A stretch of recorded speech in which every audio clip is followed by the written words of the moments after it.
సింగిల్గా కనిపిస్తాము, మీ వెంట ఎవరున్నారమ్మా, మీరు ఇట్లా పోరాటం చేస్తున్నారు అంటారు.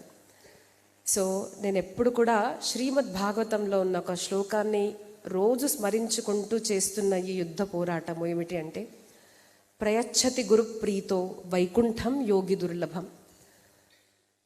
నా జీవితం కూడా ఈ ఈ రూపం ఏదైతే తీసుకున్నదో అది నా కోరిక వల్ల జరగలేదు. నేను ఒక డాక్టర్ అవ్వాలనుకున్నాను, అంటే బై ప్రొఫెషన్. కానీ ప్రవచనకర్తగా అయ్యాను. ఎందుకు అయ్యాను అంటే దానికి వెనకున్న కారణం శ్రీ శ్రీ పరమ పూజనీయ స్వామి శ్రీ గోవిందదేవ్ గిరిజీ మహారాజ్ మా గురుగారి యొక్క సంకల్ప బలము అని నేను ఎప్పుడు భావిస్తూ ఉంటాను. ఆయన ఉన్నారు నా వెంట.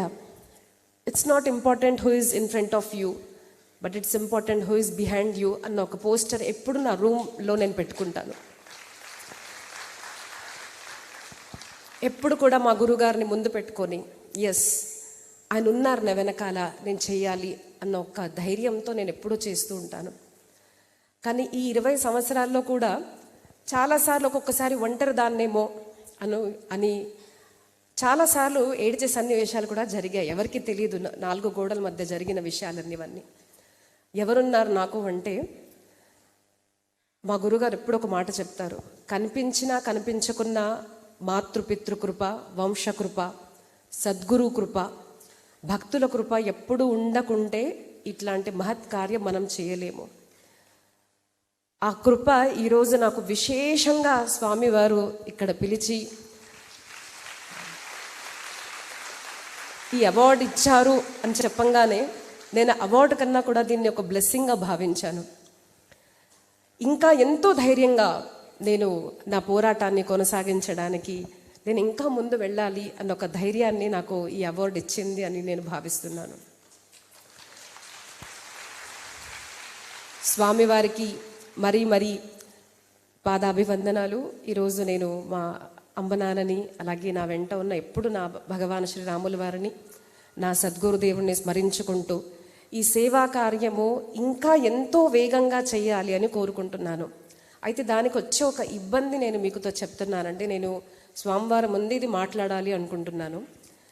భారతదేశంలో ఏమవుతుంది అంటే, ఇక్కడ ఎంతోమంది పోరాడుతున్నారు అగెయిన్స్ట్ క్రిములు అన్న మాటలో నేను చెప్తాను. వేరే మతాల గురించి పోరాడే వాళ్ళు ఉన్నారు. కానీ చాలాసార్లు మనకు problem like Chhatrapati Shivaji Maharaj he's faced, మనకు వచ్చే ప్రాబ్లం ఇతర మతస్థుల కన్నా కూడా హిందువులుగా ఉంటూనే చాలామంది మన గురించి అంటే సపోర్ట్గా ఉండరు. అది నేను ఒకటి చూస్తున్నాను. ఎందుకు అంటే, ఇక్కడ వచ్చిన తర్వాత మనం గురుగారి గురించి విన్నాము. ఏమిటి అంటే, ఇక్కడ శివుడు, అమ్మవారు, దత్తాత్రేయ భగవంతులు అందరూ ఒకరే మనము ఇక్కడ వచ్చే వరకు మాత్రం తెలుస్తుంది. కానీ ఇప్పటికీ కూడా భారతదేశంలో శైవము వేరే, శాక్తము వేరే, గాణపత్యము వేరే, కృష్ణ భక్తులు వేరే అని మనం హిందువులం కూడా ఒక్కొక్క జాతి ప్రజాతుల్లో, భాషల్లో, ప్రాంతంలో మనం విడదీసుకుంటున్నామేమో అన్న ఒక భావన ఎంత ప్రచార కార్యం చేస్తున్నప్పుడు అది ఎంత ఎక్కువగా ఉంది జనాల్లో అన్నది నాకు తెలుస్తూ ఉంటుందన్నమాట. సో నేను ఒకటే విన్నపిస్తుంటాను, మీరు మీ కులదేవాన్ని ఉపాసించండి, మీ గురుదేవుల్ని ఉపాసించండి, కానీ సనాతన ధర్మశాస్త్ర తాత్పర్యం ఒకటే అని మనం భావించాలి. ఏమిటి అంటే, భగవాన్ దత్తాత్రేయ స్వామి కానివ్వండి, శ్రీకృష్ణుల వారు కానివ్వండి, అమ్మవారు కానివ్వండి, శివుడు కానివ్వండి, ఏ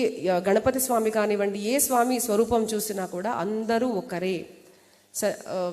అంటే అన్ని శాస్త్రాలు, పురాణాలు చదివి చెప్తున్నానండి. ఏంటిదంటే, వాసుదేవ సర్వం, పరమాత్మ ఒక్కడే, వివిధ స్వరూపాల్లో మనకు కనిపిస్తారు అని.